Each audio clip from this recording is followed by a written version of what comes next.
Hola, què tal? A 7 d'abril, que estem ja. Informació de servei.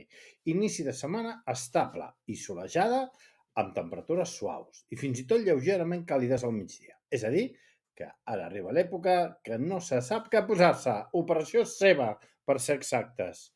Anem a les notícies. La protesta per un habitatge digne obre un debat polític marcat per les discrepàncies amb el govern. La mobilització que es va fer durant el cap de setmana posa en evidència la falta de consens entre els grups parlamentaris sobre la gestió de l'emergència habitacional. Més coses. Fins a 7 estudiants de la Universitat d'Andorra han sol·licitat la mobilitat internacional pel primer semestre del curs 2025-2026.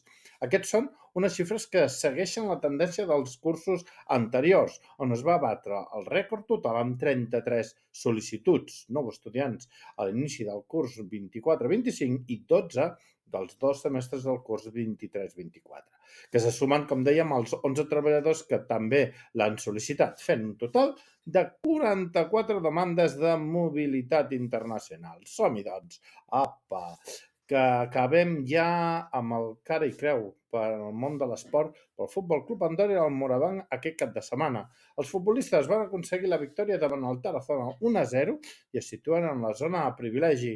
Per la seva banda, nova derrota a casa del Morabanc a la Bombonera, que més que Bombonera podríem dir santuari pels visitants, ja que la penya se va endur el partit 86-99.